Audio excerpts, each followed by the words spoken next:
Good evening. A little late, a little surprise podcast, but there's a lot of things that I wanted to talk about today, and so we're here. So on the agenda for today, I'm gonna do a little bit of talking about International Women's Day, because it's a very important holiday to me. And it means a lot to me because of what I do here, some of the things that I talk about. And it's one of those holidays or one of those days of remembrance and awareness that I remember I was like gonna write this like anti-International Women's Day rant, right? And happy International Women's Day to all of the women, or belated, should I say, because it was yesterday. But anyway, so I'm about to go in and write like this crazy, crazy rant about like what kind of nonsense is this? Like, who? Why are we celebrating International Women's Day? There's not an International Men's Day. What are we doing? And then I was talking to one of my friends, and she was like, you probably don't want to do that. You might want to do some research and talk about it. And what ended up happening was I did a bunch of research on it. And lo and behold, I ended up putting out a show discussing International Women's Day, what it means, the history, so on and so forth. So, hey man, thanks to this holiday for helping me learn some things about our history and becoming a better advocate for women. So on that, let's not confine our love for women to International Women's Day. Let's not confine our appreciation for the women in our life to International Women's Day. Let's take the next step and make life better for women so that we don't have to have these conversations every time this holiday comes up or every time an event happens. It takes me to the people um in the Me Too movement, right? And I think the Me Too movement was so powerful in the sense that it raised awareness about a lot of issues that existed in culture. But not only did it raise awareness about issues, it helped people become aware that their behavior was problematic. Now, I'm not going to talk about the difference in how we treat all of these cases because I think each case deserves a different process, right? Like they all should be lumped in together. Just because someone makes an allegation about behavior, all should be heard and properly investigated. Yes, but they should not be lumped together because there's a difference between misreading a sign and inappropriately touching somebody and having or in the sexually assaulting somebody, like actually raping someone, having sex with someone who doesn't want to have sex, right? I think those are things that should be separated. But the thing is, here's my thing. There's a population of human beings post Me Too who haven't changed their behavior, and you guys are the problem here. It's one thing to be ignorant to bad behavior, to harmful behavior, but it's another thing for that behavior to be put on a international stage and you hear it and you ignore it. Like the allegations that have came against Governor Cuomo in New York. Come on, dude. You just have to know better.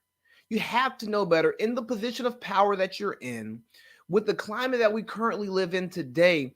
You have to know that maybe this was okay 10 years ago, 15 years ago, even 5 years ago. But it's not okay today. And to act like it's okay or just to come out and deny these allegations, I get that there's going to be an investigation and you're going to let the due process carry itself out. But if this behavior is true behavior, then I mean, it's just a sad day for society because it's just like racism. You have the people who were guilty of unconscious biases, right? Had no idea that their behavior was racist. Or you have somebody like me who used to be told that I was you're the whitest black guy I've ever met. Why? Because I pronounce my words properly. I make good grades and stuff like that. Because I'm an intelligent being, and I don't have my pants hanging halfway off my ass. Got it. Now I know that's not okay because now we're setting a bar at what is being presentable, what is acceptable as white. Obviously, that's dismissive of any other race, you know. So similar with this Me Too thing, once you find out that your behavior is wrong or even questionable, it is now on you to change that behavior because that's the difference between a I don't know a ignorant individual who is guilty of unacceptable behavior and the difference between an actual predator. So for this International Women's Day, I know I'm a day late. For this International Women's Day, here's what we have to do as men. We have to be better men to the women. We have to listen to them. We have to engage in conversations, and we have to ask questions. If we have exhibit behavior that we don't think is okay or we don't even know is okay, ask the question because you don't want to be the ignorant individual guilty of bad behavior and then allowing that behavior to turn you into a predator. But let's get to the stuff that I want to talk about today. Hey, it's the big baby. And I'm back. I'm sorry, East Coast. I'm recording 9:15. I know some of y'all probably in the bed or with your families and doing all of that stuff. I usually try to hit a little bit earlier, but I was prepping and I was living my life, and now I'm finally recording. So let's talk about Meghan. The Oprah interview was on Sunday. I didn't catch it live. I was watching the All-Star game. And there's a lot of bombshells in that interview, man. It was so much going on in that interview. And I want to give a special thanks to one of my good friends, Joshua Holsey, because I was talking to him and another group of guys about the interview, right? And for one, they hadn't watched it and they weren't terribly interested in it. And it was like, I don't care about their lives. It's irrelevant to me. I don't understand why people care about them. And I go, yeah, but there's so much more in that interview than just all the crazy stuff that's going on in their lives, okay? So for me personally, that changed my approach to preparing for this show because I was going to go down each of my notes from what I took from the interview and talk about how it made me feel. But that conversation made me go to the second and third level of what I pulled out of the interview to bring some bigger topics here. All right. I'm not going to talk too much about the racist stuff that came out of the interview. Not because I don't think it should be talked about, but it's going to be interwoven into some of the other themes here. But if you look at a family and the first Black person, multiracial person that enters into that family is in the 2017, 2018, whenever they got married. If you see that, that tells you all you need to know about the family, okay? They are the royal family. Oh, the royal family. Oh, yeah, we would never taint our blood with brown. When you see that, it's like, okay, you should expect it. Rich white people in power. And I mean, I use this term power loosely because if you know anything about the British monarchy, they don't have true political power as far as the process goes. They have a prime minister and a parliament who does that. So here we go. First thing, Meg the American. What I loved so much about the interview is that Meghan Markle just really showed the difference between her American upbringing, her American sensibilities, and those of someone who is from the UK. I also like the fact that she was by herself to start the interview, because I think she was able to be a bit more vulnerable with Oprah and not worry so much about what Harry might say or think when she's saying certain stuff that maybe he was not as comfortable as she is getting out, because at the end of the day, it is his family, right? But let's get back to Meghan the American. And when she spoke to meeting the Queen for the first time and how she didn't know how to curtsy. It's like, yeah, bro, it's America. We don't curtsy. You know? And not only, but she's not unaware of many of the traditions there. Outside of trying to fit in and make things work for her husband and eventual family, she didn't really care. And not didn't care from a disrespectful point of view. It's just like, if you're saying this way is right, then you're saying my way is wrong. I don't know about that. And I think that her American perspective was very important to getting them to where they are today. And I'm going to talk about it a little bit more as we go on in this conversation, but it's something to think about.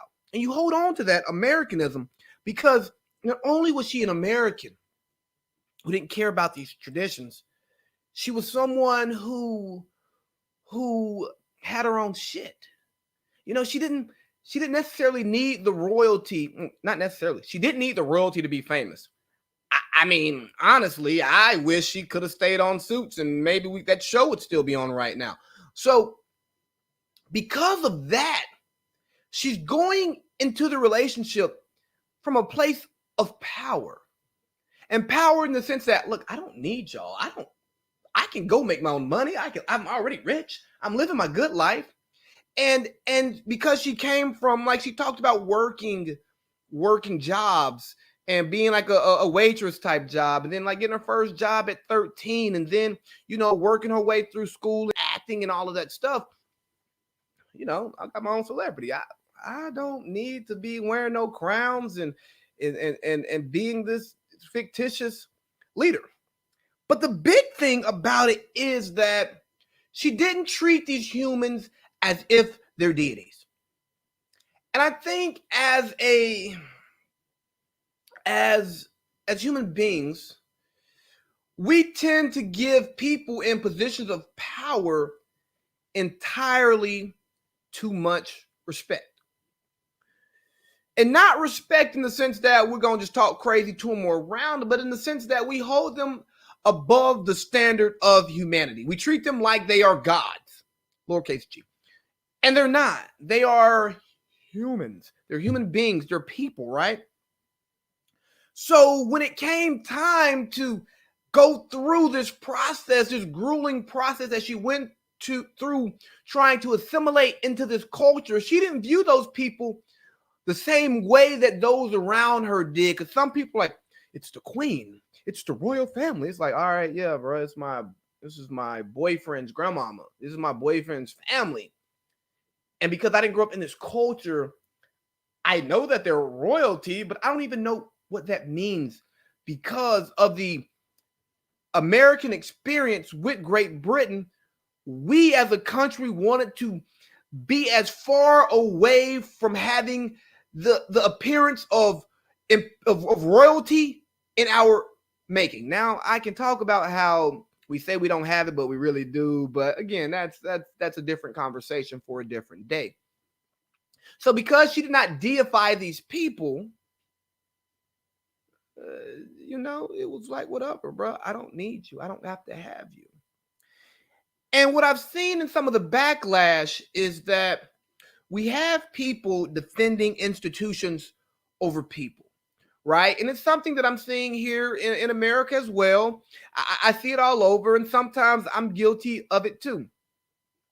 We want to defend the big institution, whether it's the government, whether it's a corporation, whether it's a team, and we see that they're treating the individuals that make up that institution wrong. But when the people who are in it and live in it call it out, we want to tell them they're wrong and they got to trust the system. It's like, hold on. The system is broken. The system is flawed. The system ignores me and it ignores you. Why are you defending this system?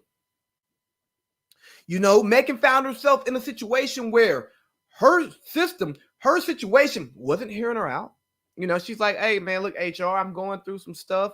I need somebody to talk to, little suicidal thoughts. And they're like, oh, well, I don't know what to tell you. And that takes me to my next point, where there's a lot of silence and tradition. There's a lot of problems. When the reason is we do this because that's the way we've always done it, you probably have a problem. When you're always going back on tradition and traditions aren't changing, you have to know that the behavior is outdated. Because we are more brilliant people every generation after generation. Am I wrong? I think that with the advances in technology, advances in our thoughts, we are better human beings than we were 50 years ago. I don't think human beings are milk. I think human beings are more like wine, as there's more and more time that passes by, we evolve and grow and become better. And if I'm wrong, I think I'll be getting wet right now because it's raining outside, but I'm indoors. Okay?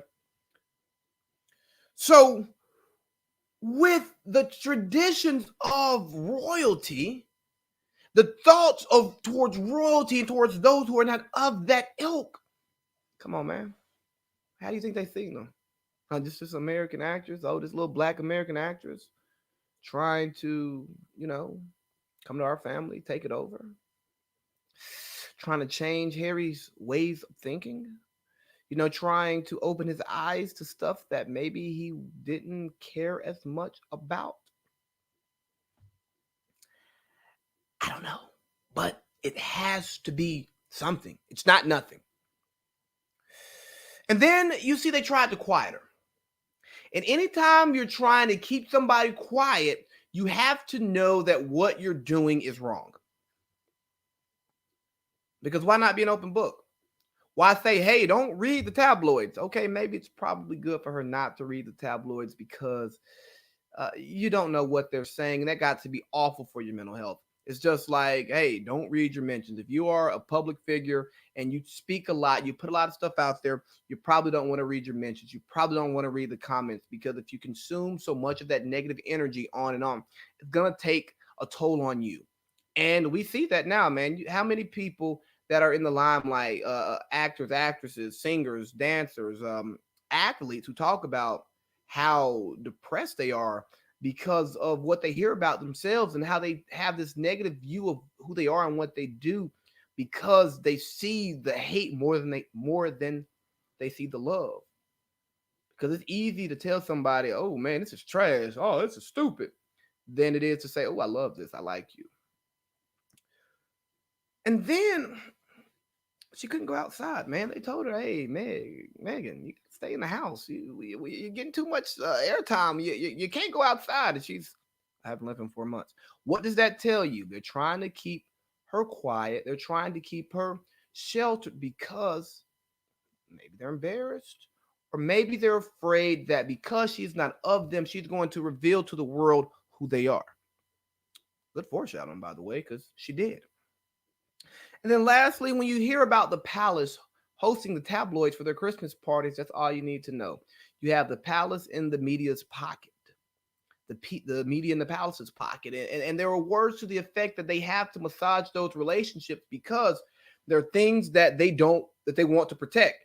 And we all know that people pay to protect stories. People cultivate relationships in order to protect stories and to manipulate the narrative, right? And I think it's important to focus here on the media manipulation, because it's not just a British thing. I mean, we talk about it all the time here on this platform that the media has their own agenda and the media is going to push their agenda. And one of the biggest issues with media companies is that they are pushing their agenda and not providing information to the people. Now, if you're an opinionist like myself, all right, you're providing opinions, not facts. Your opinions are based off of facts and your experiences, and that's cool. But you got to put that disclaimer out there, because if you're reporting, right, if you're talking like it's journalism and it's not journalism, it's actually opinions, you're misleading the people. If you're purposefully omitting stories, omitting facts from stories to paint a certain narrative, then you're doing the people a disservice. And what Meghan Markle did was she exposed the issues of racism, of classism, of just an outdated way of thinking, right? And she gave it to the world. And now you have these people coming out and defending her, defending the crown, the queen, the monarchy, Buckingham Palace. Why? Because that's what they believe. They believe in the institution and not the people, and they are the problem. We have to get out of this mindset of defending institutions that don't give a damn about us. Defend the people who do. And that's how Meghan Markle was doing. She just wanted to tell her story. The tabloids have been telling stories for years and they weren't true. She just wanted to tell her truth. Can we knock her for that? I don't think so, because I feel like a lot of us, if we were in a situation where people are constantly talking about us, saying things about us that aren't true, painting a false narrative of who we are and what we stand for, we're going to come out and eventually say something. I see it every day on Facebook. People say, I don't do that Facebook drama. I don't do that mess. I ain't going back and forth. Yeah, until you're put in it. Oh, I know who I am. Yeah, you know who you are, but when people start treating you differently based off things that are not true about you, it makes you feel some type of way. If you don't feel something, you're not human, you're different. We are not the same. You are a Martian, you are something, you are a robot. I don't know what you are, but you're not a human being, because human beings have feelings and emotions. And I don't care if you hate me for who I am. Just don't hate me for who I ain't. And what was happening was people who had good relationships with the tabloids were putting out stories and turning people against someone for who she wasn't, based on what I take away from it. But I think the most important part that I pulled out of this interview was the importance of changing your worldview. And more importantly, having people in your life that force you to constantly change your worldview and evolve. You can't stay locked into your traditions, your belief set, everything that you were raised on your entire life. You have to grow up and be your best self, not your best, not your parents' best kid. No, your best you. I love my parents, love them to death. But they have values and beliefs and ways of doing things that I don't subscribe to. And I shouldn't subscribe to everything that my parents believe. I wouldn't be a human. I have to take what they gave me, take the life that I've lived and the life that I continue to live, and add to it so that I provide a better tool set for those that I come in contact with and for my children. And here's why it's important to change your worldview, because Oprah asked, Harry, do you think you would have left if you hadn't married Meghan? Like, no. And he talked about his father being trapped. He talked about his brothers being trapped, right? And the reason why these people are trapped, because this is all that they know, and they don't know any better. You know, people talk about the trap, right? And it's the trap because you're there. If you live in that life, 9 times out of 10, you feel like you're trapped in it. There are levels of traps all over the world. And oftentimes we focus on the negative because we want to talk about people who need, people who don't have. We want to help those people out, or at least give off the perception that we want to help those people out. But there are those who are privileged who are also trapped. They have those pressures of living up to what their family is, or what their family was, who their dad is, who their mom was. Oh, well, you know, his uncle went to Harvard, so he has to go to Harvard. No. And also that happens to our belief set. Because if you have an unpopular opinion, an unpopular belief, it's hard to talk about that with people you care about. It's hard to have those tough, cutting conversations with the people that you love. It's hard to find out that one of your childhood friends is racist. It's hard to find out that some of your family members may be racist. It's hard to find out that the people you love the most, your mom, your dad, your grandmother, your grandfather, may have some of the most ignorant and out-of-date beliefs of anyone you've ever met. And you find yourself as someone who fights against these beliefs in your outside of your house, outside of your family unit, to the people you don't know, to the masses, and then you got to bring that back home and say, ooh, look, family, I don't really like this. I think y'all are wrong. The way that y'all are treating these people, the way you're treating me, the way you're treating my family is absolutely wrong. And from what that interview said, that's appears to be what Harry tried to do. And then what happened to him? He got cast aside. And yes, he chose to leave the royal family. But did he really? What was the other option? What was the other option? So they cut his money, for God's sake. And now they're saying, oh, he's doing all of this stuff just to make money. Well, shit. You took away what he had going for him. He still got to eat. He still got to feed his family. He still has a lifestyle that he wants to live with his wife and kid, and now his next kid, he deserves to make money. I just can't defend him a little bit too much. But a good partner, it's so important that if you're going to have a partner that pushes your limits. Because I'm telling you, your partner will open your eyes to some of the BS that your parents taught you. Because you get someone who gets to watch you in that environment and watch them in that environment. And then you get to have those intimate conversations with someone that you care about and cares about you and met you at a different place in life and be like, you don't act like this when I'm around you. You don't accept this behavior when I'm around you. Why do you accept it from them? And then you're like, I didn't, it was you don't even realize that you're guilty of allowing issues that you fight against.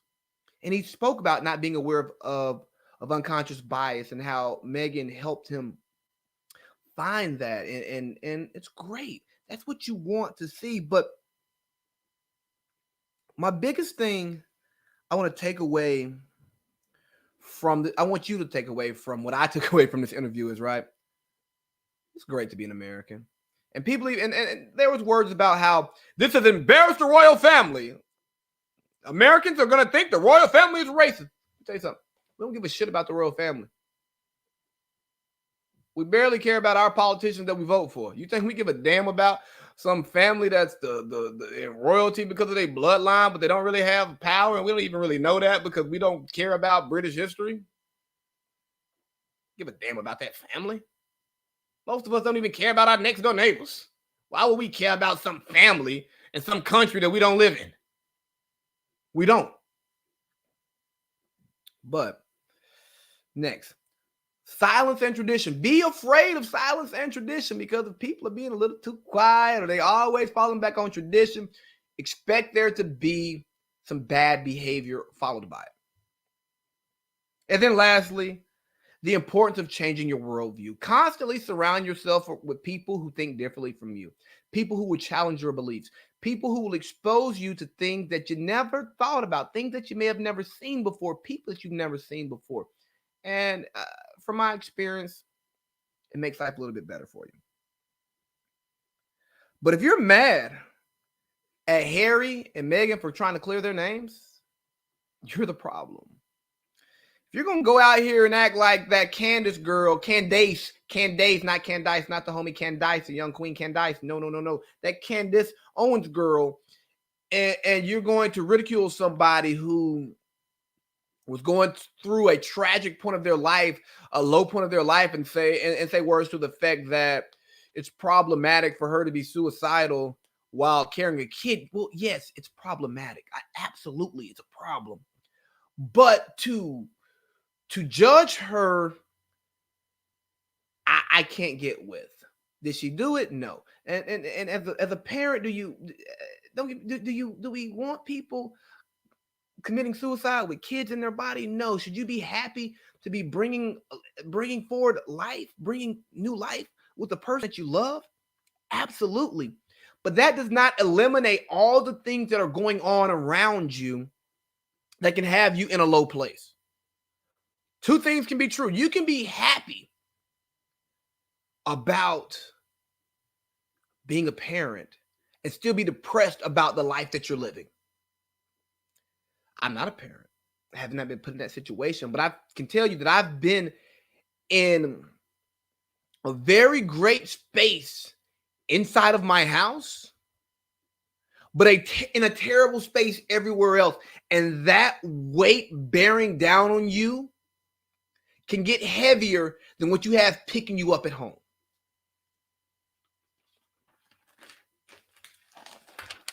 Another thing I found interesting from this Megxit interview, I shouldn't call it a Megxit interview because it's not the Megxit interview, but the interview with the Duke and Duchess of Sussex, is that the people in the UK, when they watched this, they were bothered by the amount of pharmaceutical advertisements. And I read in a post that advertising pharmaceuticals is actually illegal in Great Britain. And it's crazy that, or excuse me, the UK, but it's crazy to me that the healthcare the healthcare industry is a for-profit industry. You know, we've made so many different things public. I don't know if we want to make healthcare public, and I'm not speaking about just insurance, because just because we have the public options with insurance, it doesn't change the way that the price works. But supply and demand in healthcare is crazy. It's absolutely crazy. For the basic needs of healthcare, for maintaining one's life, the fact that it benefits the haves and doesn't benefit the have-nots is crazy. We all should have access to the same type of healthcare. It's absolutely insane. This should not be a for-profit industry. I understand that the schooling it takes to get there is expensive, but we know there are ways to offset that. There are ways to incentivize it. And then maybe if we incentivize the education but put less incentive on the actual career path, and we don't charge students so much to go to these schools of higher learning, then we won't have as many people in it for greed, but we have people in it to take care of those who need it. And hey, man, I hope that they keep some good security for Meghan Markle, man, because you remember what happened last time. There was a princess who got a little bit bigger than the palace. All right, man. Let's talk about a little bit of race. I mean, you know, I hinted on race a little bit. But let's talk about sensitivity training. And I've seen some people upset about some major companies conducting sensitivity training and telling their white people to be less white. And that's funny. And I was watching Bill Maher over the weekend, and he was having this conversation with another panelist in Charlemagne the God.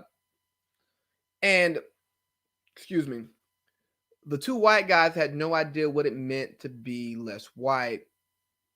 And the black guy absolutely understood what it meant to be less white, but also what it means to be less black. And that sparked something for me. It's like, dang, I know actually how to be quote unquote less black. And for people, when we talk about white privilege, right? That's one of those things of white privilege. You don't even know what it's like to be less of your normal self in order to benefit professionally or benefit in the social circle because you never had to do it. You get to authentically be your normal self, speak mostly your normal dialect of English, and it's fine. It's totally fine. You don't have to be told that masking certain parts of your personality that are culturally specific to your upbringing is the thing to do in order for you to be taken seriously. I talked about it a little bit on the NFL hour, and we're talking about quarterbacks and being quarterbackial and the way that you're supposed to be corporate, this, that, and the third. I said, well, maybe that's the winning answer, or maybe it's just something that has been there for so long that the numbers make it the right thing to do because there's not enough people who act differently that act that way. So here's the thing. You can't have racists conducting race sensitivity training. You can't have racial sensitivity training conducted by people who don't actually understand what it is to be racially sensitive. Because telling someone to be less white or less black is racially insensitive. You have to find, for one, better words to use that actually describe what it means. Because now you're using a stereotype to tell somebody to stop stereotyping people.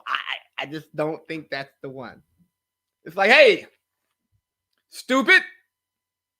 No, I wouldn't. I was trying to think of a joke. I ain't got no joke, right? So here's what we do.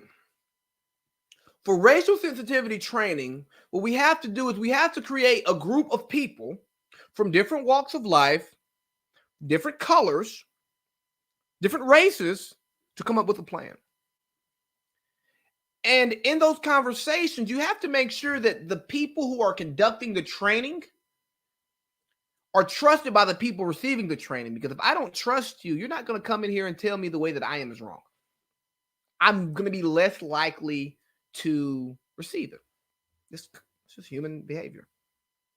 So what you have to do is you have to get this group of people together and you have to speak to it from different levels.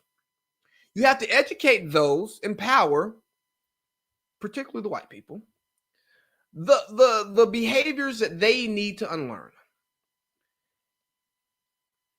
We talk about unconscious bias. That's going to be one thing I'm going to keep coming back to here today because I think unconscious bias is one of the biggest things because you'll have somebody say, oh, I'm not racist. I don't have a racist bone in my body. And I say, bullshit. It's okay, though. If you have a few racist bones in your body, I'm not going to be mad at you. Just don't have too many. All right? You don't have a racist soul. So you take those people and you have these conversations, right? You talk about these things and you educate yourselves and one another so that now you're having a racial conversation. And you have to make it a safe space where people are comfortable sharing some of their biases, some of their false pretenses so that you can get to growth. But to come in and say, hey, got to be less white here. Let's sag our pants a little bit. Let's drink some little Hennessy. Let's do some rap music on Fridays, huh? No, man. That's not it. No more Dockers. Hello, Dickies.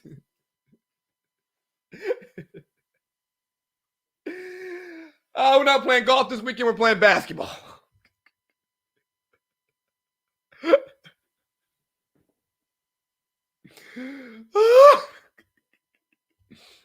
So, yeah, you actually have to be sensitive when you're conducting this training. It's like the blind leading the blind. It's like the people who say, oh, I don't see color.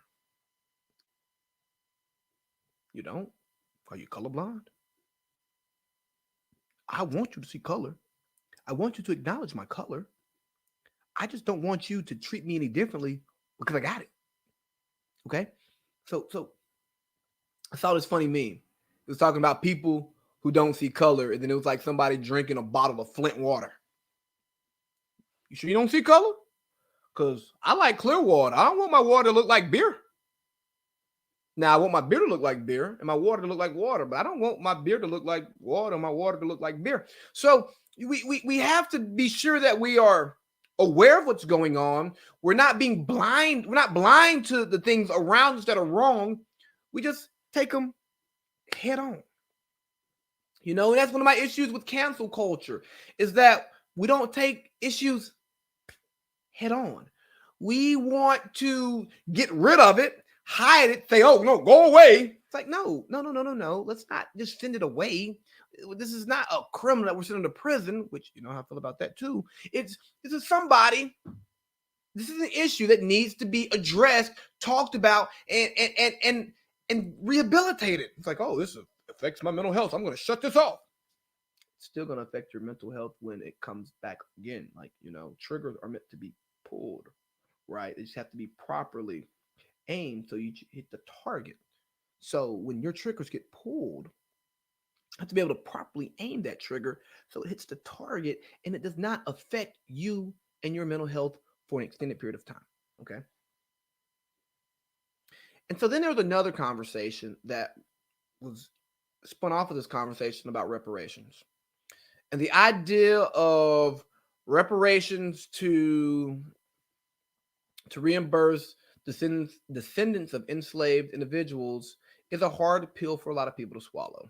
Some people will say, I was poor, my family was poor, we never owned slaves. Why in the hell should my tax dollars go to putting money in someone else's pocket who may have more than me? If you knew how much money you spent that goes to benefit somebody who doesn't give a damn about you and has more about you, you probably wouldn't be so bothered by it if you just took the time to think about that, right?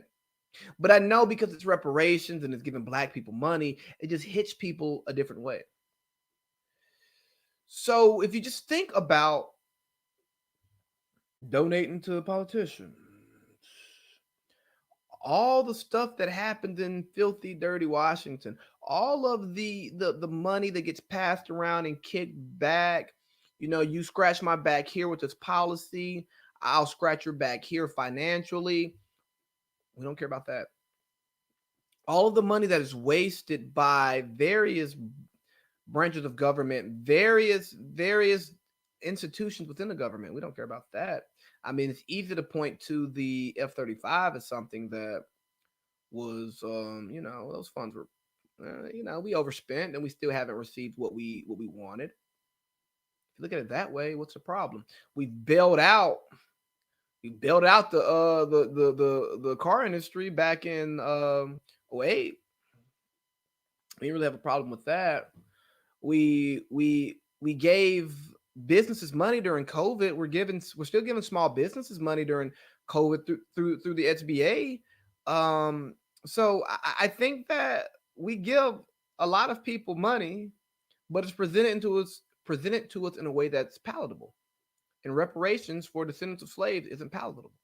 Now, don't get me wrong. I don't think this is an easy fix, but I do think it's something that we need to continue talking about, and we need to come up with an actual plan that works. Here's a few things that I have. Business grants, not business loans, business grants, okay? Give more black people, this is specifically descendants of slaves, more opportunities to start their own businesses, right? Help pour money into those communities so that they are no longer slums, they're no longer ghettos, and we build them up. Like we're gentrifying all these damn communities. Why don't we take the money that is used to gentrify the communities? And I know these are private people making decisions, but hear me out. Let's find like create the gentrification plan, but instead of private people doing it, the local government with funds from the federal government, right? Because that's where the money comes from, is given the opportunity to actually build up these communities, and private individuals have the opportunity to they have first shot, and then they have the grants so that they can, you know, build up their communities and own things and create that generational wealth.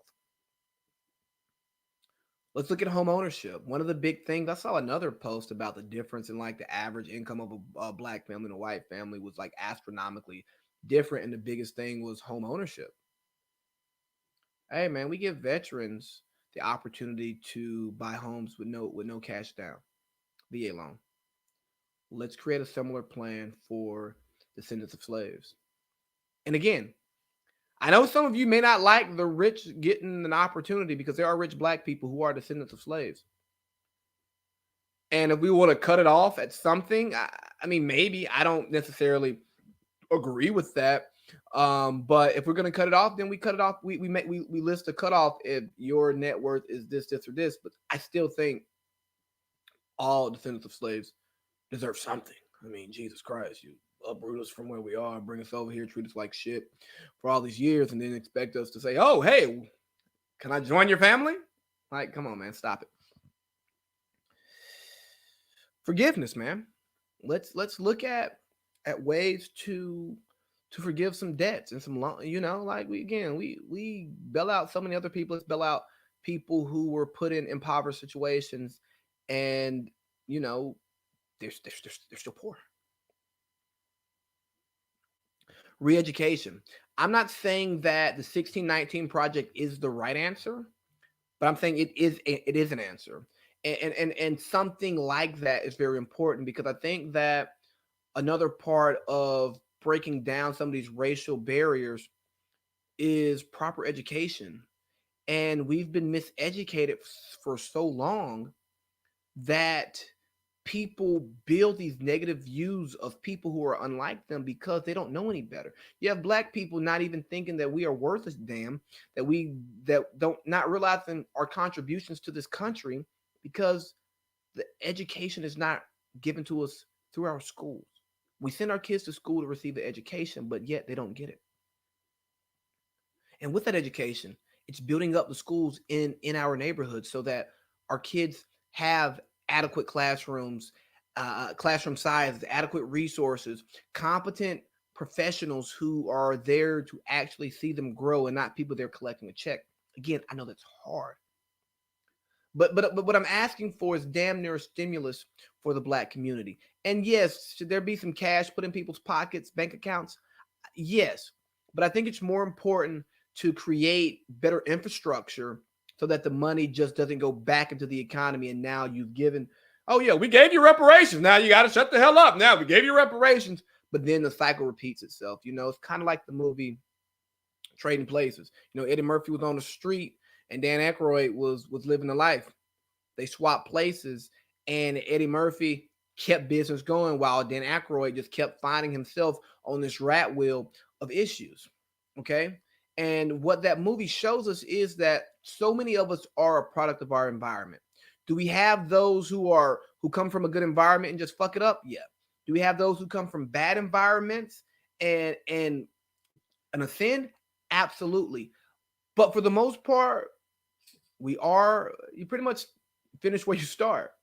So what we have to do is we just have to increase the floor in the black community so that our floor isn't here out of the view of the camera, but it's up here for so that there is so that Americans have true equality of opportunity. Okay. And for those who say that slavery was so long ago, you got to understand that you have Jim Crow, you have redlining, you just have all these disgusting conscious and unconscious biases, covert and overt racism that occurs that continually keeps black people struggling to advance. And all of those things are a part of this big problem that continues to affect our people. So the way that we do this reparations thing is not just putting a large sum of money in people's pockets, but it's providing education. It's providing opportunities. It's telling people, hey, you actually don't make your money by saving it. You make your money by investing it and having it work for you. And I'm seeing more and more conversations happen like that in our community, and that's great. But there's still a bill of goods owed to the community for what's been done to us generation after generation. And I think that these programs that I laid out here are a step in the right direction. Here's another thing y'all can do as far as us spending money and investing in the Black community is reviving the HBCU. I was sent a very interesting video this morning about HBCU football and how HBCUs really dominated as far as putting pro players in the league up until like the late 70s, early 80s. Why? Because integration wasn't a thing. Black people couldn't play college football, so we had to go to these HBCUs. And the same thing with just normal students. We had to go to HBCUs, and that's why at one point the cream of the crop of Black America went through HBCUs. So with some of this reparation money, what we can do, let's actually invest in our HBCUs. You know, I remember when I was at Morehouse when Dr. Wilson took over as the president, one of the big things he talked about was building up the infrastructure there. He was like, why would top tier students want to come here? They would only want to come here for a tradition. And although the tradition of Morehouse College is amazing, I enjoyed my time there. There were a lot of inadequacies in the school that need to be addressed. And some of it is because of the people who are there, but a lot of it is because of the lack of resources. You know, we see some schools like FAMU or Savannah State who they'll go play against a Florida State or University of Florida, a big dog program, and get their face beat in. Why? Because of the money that they receive for that. And so one way I think that we could revive our HBCUs, I think it starts, like on the athletic front, it starts with basketball. The easiest way to build up these basketball these programs and increase the money flow is, bro, just get the good players to go there. Nike, Adidas, Under Armour. We know how this game works. Give the schools a sponsorship, pour some money in there. It's easy to turn around a basketball. It's easier to turn around a basketball program than it is a football program. For one, you have the one and done culture. We get the Mikey Williams of the world who say that they want to go to HBCUs. If we actually get them going to HBCUs and we funnel them there, that's going to bring more eyes, more revenue to the school. And then you can build your program from there. But again, the shoe companies, we're going to need your help. Then from the football point of view, I think that what Deion Sanders is doing at Jackson State is going to create a blueprint that can help build back up HBCU football.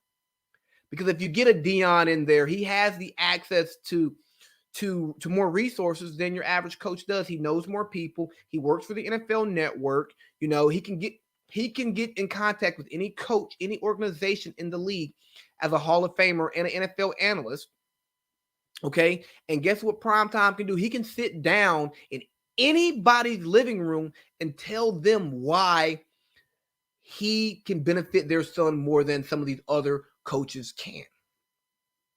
So if you have more NFL greats coming back down and coaching at these HBCUs, using their resources to get better facilities, you know, because the facilities thing matters. Get better assistant coaches, better training staffs, you know, better diet options. Then you get the good kids wanting to go there. Because guess what? People go to Alabama because you go pro. And if your goal is to go pro, who am I to stop you from going to Alabama and saying you got to come build up Hampton, you got to come build up Howard, you got to come build back up Grambling? I would be doing a black man a disservice because he may not get the opportunity to get the millions that he deserves as a football player. Because guess how many? We have so many busts. The NFL is half the league is undrafted. So it's not always about where you go to get there and be great. But I'm telling you, if you come from the right place, you get the benefit of the doubt and you get a contract. Look at Matt Castle. Matt Castle had a pretty long NFL career and he did not start a game in college. But what happened? He went to USC. He backed up Matt Leinart. So it's like, oh, you couldn't beat him out? Okay, that makes sense. But you got the USC, you got the skill set, so we're actually looking. But do you think that a scout's going down to Grambling to look at their backups? No. But I think that that's a step to revive the HBCU. And then as far as the academic piece goes, hey, government, run us some check.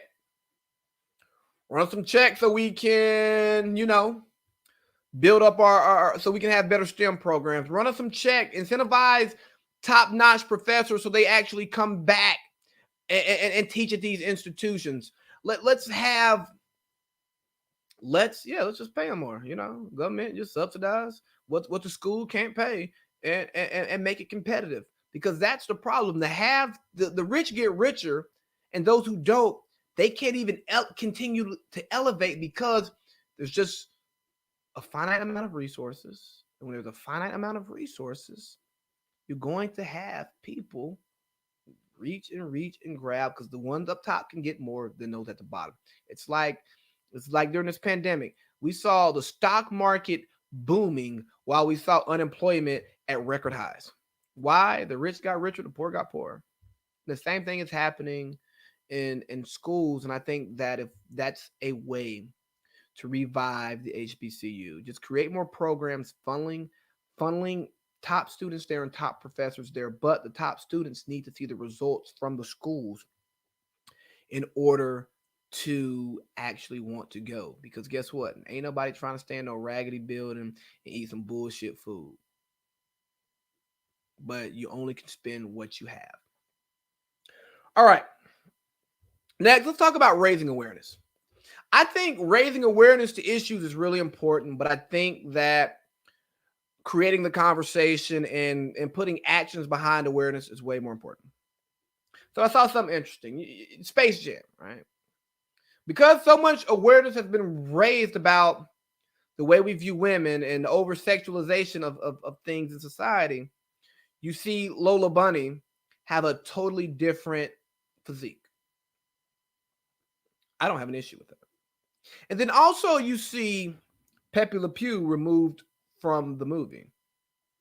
Now, I think they could have probably just recast it. They could have changed Pepe's character, just like they changed Lola's character, but I'm not going to lose sleep over that. But hey, awareness was raised, but then action followed, right? But I think we're starting to have too many national this day, national that month. Let's do this to raise awareness about this, that, and like, hold on. Awareness has been raised, but what the hell are you gonna do to tell people? Oh, breast cancer is alive and well in America. Yeah, we know. Coronavirus is alive. Yeah, we know. Racism is alive. Yeah, we know. Yeah. Awareness has been raised to those issues. Now, if it's a new issue, raise all the awareness you want. But if it's an existing issue that we know about, I don't need no damn month. I don't need no damn day to raise no awareness. What I need are people changing their hearts and their minds. What I need is a paradigm shift, not no damn awareness. Because I'm aware that everything ain't good. I'm aware that there are things going on in the world that are messed up. I'm aware of it. But some things I care about, some things I don't. So let's care. Let's care like damn awareness. What does that actually do? All it does is make you feel better. You just say, "Oh, well, I've done my piece. I went to the peace rally. I marched in the streets. I posted on Instagram that I am against this." Well, what the hell did you do? Are you against it really? Or are you living a life that's against it? Or are you just gonna let people know? You just want your participation trophy. You want your sticker so you can to put on your shirt when you leave school. Like, hey, mommy, I was a good boy today. I raised awareness. Give a damn about your awareness? Hell, I'm aware of a lot of things. You're aware of a lot of things, but what are you? What are you changing? So if you're only raising awareness to pat yourself on the back, to put your A+ test on your refrigerator, put your sticker on your chest, man, just shut up and do something. All right. Last topic of the day. Let's talk about the family hustle. Now, if you know me, you know I'm not the biggest fan of Clifford Harris as the voice of Black America. Voice of the trap, creative trap music, you got it, T.I. But T.I.,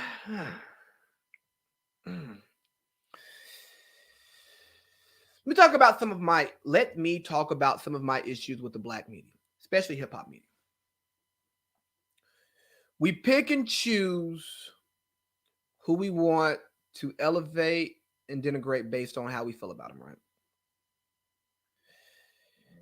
We constantly see Meek Mill participate in nonsensical behavior, but we don't really kill him for it because we like Meek. Y'all like Meek.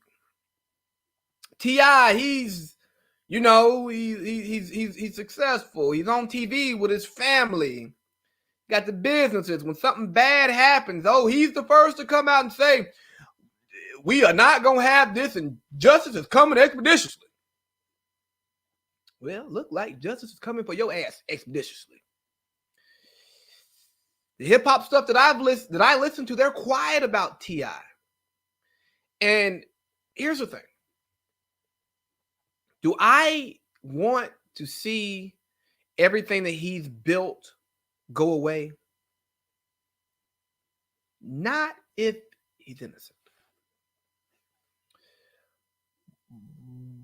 But when you got that many allegations, it kind of makes me just wonder,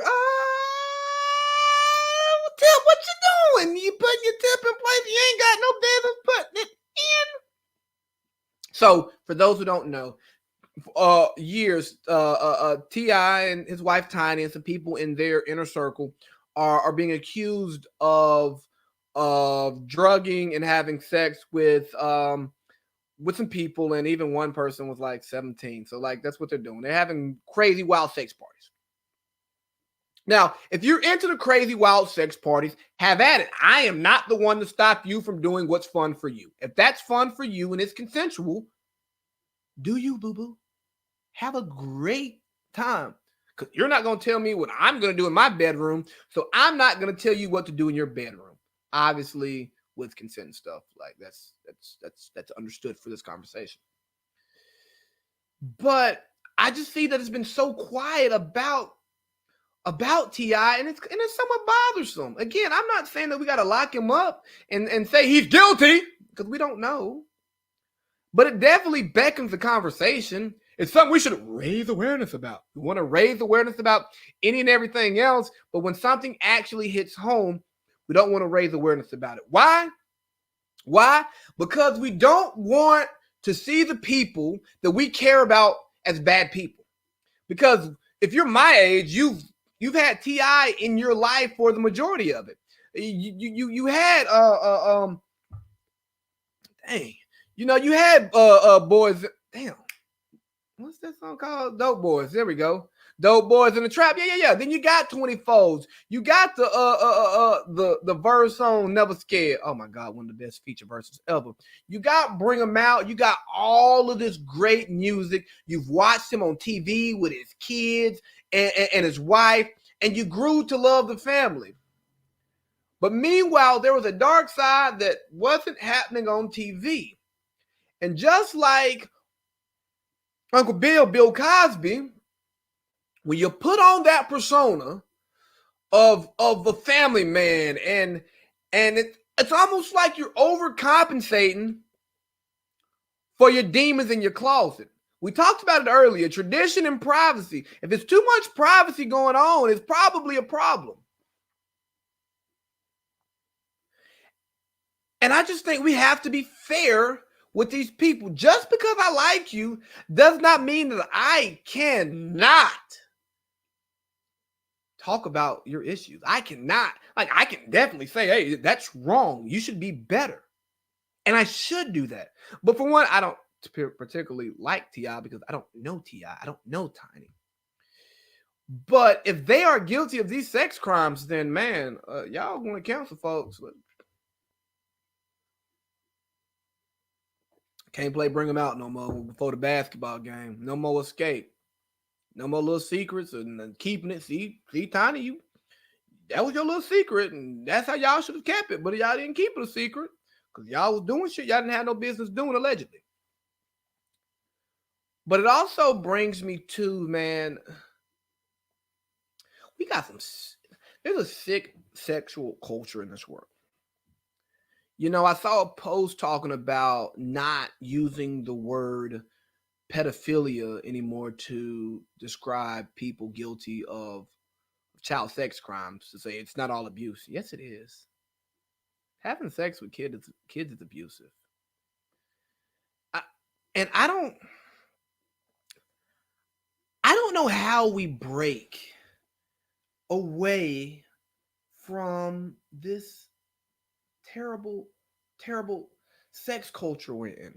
No, not to get too biblical, but you know, when the talks of sex supposing to be between two people who have decided to give their lives to one another, it makes a lot of sense. And don't get me wrong, I'm not a virgin and I'm not married. So let's just put that out there for the sake of this conversation, right? So I don't want to make it seem like I am preaching something that I'm not practicing. But I'm just looking at it and saying, hey, there's something here with this, right? Because so many people have these wild sexual appetites. And where does it come from? An act that, when practiced properly, is an amazing experience that has been perverted. It's been perverted in so many ways. It's ruined countless lives. It's damaged so many people. And we have to rewire the way that we think. And if you have weird, unnatural, I'm saying unnatural, if you have different sexual thoughts that fall outside of the realm of what is acceptable, you should talk to somebody about it. Because obviously you're not the only person experiencing it. But when I talked about earlier, you know, having behavior that's ignorant, bad behavior, you don't want to become a predator. Let's hold on, let's take the ignorant off, right? Let's talk about bad thoughts, let's get these bad thoughts out of your head before it becomes bad behavior. You know, because it's not okay. It's not okay to continue seeing these things. All of these people of influence who are losing their platforms or losing their livelihoods because they have these nasty sex lives. And don't get me wrong, I'm all about holding these people accountable and then rehabilitating these people from their demons. But let's attack it. Let's find it before it manifests. You know, so many of our solutions to problems in this culture is dealing with the issue after the fact. That doesn't do shit for the victim. And it doesn't do shit for the perpetrator either. Let's actually approach problems before they happen. Let's see this problematic behavior. If you see somebody who's predatorial in nature, somebody who's obsessed with power and dominating people, let's get them some help. If you are exposed to sex a little bit earlier than your brain is able to handle it, or you have not been properly educated on sex, let's get a hold of that. Parents, talk to your kids about sex. Don't wait for the teachers to teach them. Don't wait for their friends to teach them. Have an open conversation with your kid about sex. It's not that taboo. It's not like, oh my God, we're talking about sex. Eventually, they're likely going to do it. They need to do it in order to keep the population going for the most part. Obviously, there are other ways to have kids nowadays other than just having sex. But a lot of us have sex to have kids. Let's teach it the right way. A lot of us have sex, consensual sex, for fun. Let's talk about it so we teach it the right way. And maybe we don't have as many sexual predators in this world. Now, I'm not accusing T.I. of being a sexual predator. Those other women have. Those 9 clients that have been added to this thing, they are accusing him of that. I am not accusing him of that. I don't know. I wasn't there. I'm gonna let this play out. But I'm speaking to the behavior, and that's unacceptable behavior, and we need to do all that we can to fight it, man. It's like I say, we got to take care of we as a society have to ensure that we're taking care of our women. It's International Women. It's the day after International Women's Day. Got to take care of our women. Got to take care of our men too, but we got to take care of our women. We have to treat them fairly. We have to man. Look, we just got to do right by them. And hey, man, that's all I got for you. I'm going to be back tomorrow with my guy, Juju. We're going to be talking about Platter Boys. We're going to be talking about his career as an A&R and some other things that he's done in the music industry. I think it's going to be I don't think, it's going to be a great conversation. He's a guy I went to Morehouse with, and now he's doing a lot of good stuff, actually. He's doing some really good stuff. And I'm just going to use that opportunity to let him tell his story. We'll share some laughs, some jokes, and stuff like that. I got Puncho coming on on Thursday. We're gonna talk about his career, his music, and what he has going on for himself because he's getting ready to drop a new project. And then I may come back on Friday and do a little NFL hour with Dak getting his paycheck. We'll see. We'll see about Friday, but I definitely got 2 more shows this week. Like, subscribe, rate, review, follow, all of that stuff. Love y'all. Big Baby at